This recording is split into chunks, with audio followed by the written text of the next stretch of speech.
We're on the ground at the Tour de France 2024 to see what gearing the pros are using and how much bigger they are compared to the gears that the rest of us mortals use. Because racing is getting faster and faster and gears are getting bigger and bigger. Let's see what we can find. We're actually here and able to make this video with thanks to Shimano, who sponsor most of the pro teams in the World Tour here at the Tour de France. And if you're an amateur cyclist, the kind of gearing that you'll use on your bike is probably something like this. It's a 50-34 compact chain set. But the pros have been using things that are much bigger. So let's have a look in the team truck behind me and see what we can find. In the recent past, the 5339 was the standard chain set of choice for pro riders, but you know, racing is getting faster and faster. So behind me are Team Ineos Grenadiers, and they've got all the team bikes and mechanics are working on them now ahead of stage one.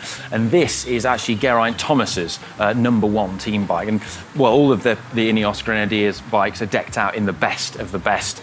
You know, Shimano's top tier group set, Dura Ace components throughout. We've got the wheels on there as well.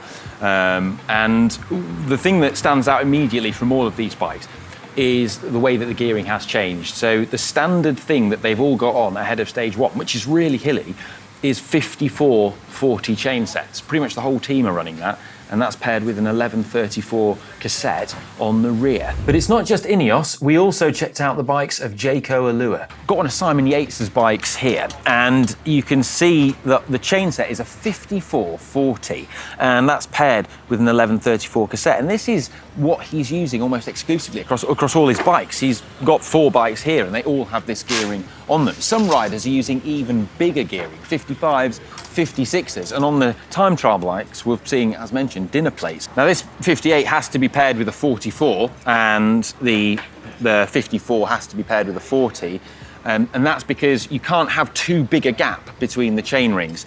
Too big a gap in terms of the size of the 2 chain rings means that the shifting between them is not optimal, and you're more likely to drop a chain when shifting. But why do the pros want bigger chain rings? Well, to try and understand, I tried them out for myself. So with a 5411, which is what I've got on here, at 90 RPM, you can go 59 to 60 kilometers an hour. Whereas if you had a 5011 on, that equates to about 54k an hour. Pretty significant. And at 110 RPM, which is what riders typically do in a sprint, that 5411 will do 72k an hour, whereas the 50 would reach 64k an hour. Now that difference in speed is really significant to a pro, and not just in the sprints. We're routinely seeing them go 60k an hour, even on the flat. If you've got gears that are too small, you know, you're making life a lot harder for yourself. You risk spinning out and getting dropped. And trust me, I know all about that. Now, even the pros aren't traveling at 60k an hour all of the time, but by having the bigger chain rings at the front, it also has the advantage of being able to get a more efficient chain line.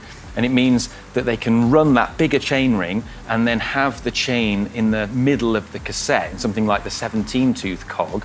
And by having the chain running through less tighter angles, there's less articulation in the chain, and this then causes slightly less friction within the chain. It's a very marginal gain, but when the winning margins are so small in races like the Tour de France, you take whatever little marginal gain you can get. So with a 54 tooth on the front and a 17 at the back, if the riders are doing 95 RPM, that will equate to a speed of around 40 kilometers an hour, which is the average speed of the Tour de France across 3,000 kilometers. I mean, it's rapid, but in the 17 tooth, that's in the middle of the cassette, meaning you've got a very nice chain line, and the chain isn't bent slightly. So if the chain is at either the top or the bottom of the cassette, there's a very slight bend and deviation in the chain line, which again causes a bit more friction. However, there's a problem, because riders in the Tour also have to go uphill. And the trend in recent years is for the organisers to, in the name of entertainment, put in harder and steeper climbs. And it's all well and good having a whopper like this until you have to, well, haul yourself up a mountain. In response to this, we've seen something which I'm going to call trickle up. That's right, because Shimano Dura Ace historically has had, well, harder cassettes than the other group sets with smaller gears. And the reason for that is because it was always considered that Dura Ace is for the pros, and the pros are super strong. They don't need easy gears. Well, it turns out they do. And we've seen easier cassettes developed for the lower tier group sets like 105 and Ultegra, now trickling up. And one of the big changes we've seen with Shimano's 9200 12-speed was the introduction of that 1134 cassette at Dura Ace level. It's been widely adopted by the pros, so much so I feel it's been a game changer. It allows for the bigger chain rings and can be used in most situations. It's my cassette of choice for all my riding that I do. As an experienced amateur, I tend to run 5236 with an 1134 cassette all of the time. But for today, I've put on that 5440 chain set, and well, I really like it. But where I live is really hilly, and well, I don't think I'd want it on all of the time. It's really nice when you get a nice, fast, flat or downhill bit of road, but yeah, I think I'd save it for special occasions. I don't think I'm strong enough. When you get a fast bit of road though, where you can utilise this 54, it feels absolutely mega. And speaking of special occasions, the pros only used to use big cassettes, I'm talking sort of 32 teeth, easiest gear and above, on special occasions, when they had savage mountain stages with climbs like the Zoncolan or the Angliru. And the reason for that was they were running 11 speed, and with 11 speed, when you have a very wide ranging cassette, the gaps between the individual sprockets are bigger, and so that can mean that it's quite clunky when you have a wide ranging cassette when you shift gear along it, and you often don't have the gear that you want to optimize your cadence.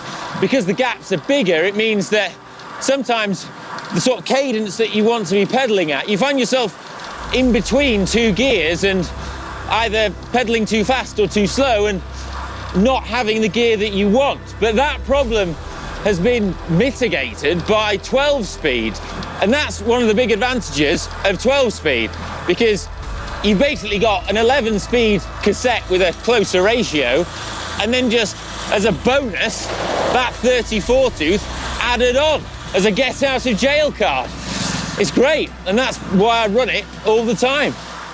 Also argue that the mechanics' lives have become more simple as well, because in the past it was a case of, depending on the parcours, the mechanics were having to change the gear ratios that the riders were using much more often. They kept many more different sizes of cassette, whereas the versatility of that 40-54 paired with the 1134 cassette is such a wide gear ratio, such a wide gear range, that it means that it's what riders use most of the time, day in, day out, even if they've got big mountains. A 40-34 gear will allow a pro cyclist to pedal at an RPM of 80 and go about 13k an hour, which is something that pros can manage quite easily on mountains and even on steep climbs. Having said that though, on very hard stages, it's not uncommon for some riders to change to a slightly easier chain set, that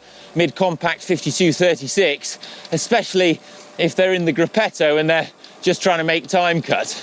If you fitted amateur gearing though and had a 34 in a ring and a 34 on the back, a 1-to-1 ratio, for that same 13 kilometers an hour, you can spin much faster at more like 95, 100 RPM, which, well, spin to win.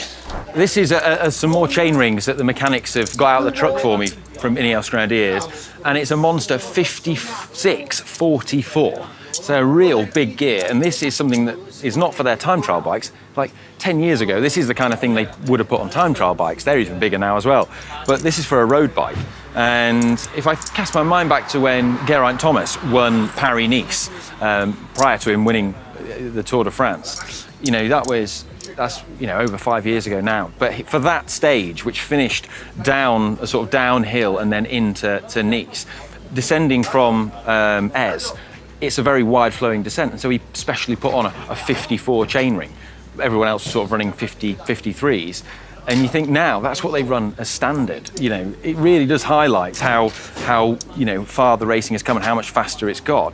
And in a stage like that now, that it finishes in Nice, which is apt because this year's Tour finishes in Nice, you could see them using something more like this, a 56, so that they can really get down that descent and pedal and not spin out and go at just tremendous speed. Another little cool detail, it's like a cosmetic thing really, but I like it, is these little brackets that go on the top of the chainring bolts that just smooth out the lines of the chain set so that you don't have a drop off the edge, because the normal pressed chain rings that come in the traditional size are sort of shaped, but these ones are sort of flatter in the bigger rings, so that's why you have these.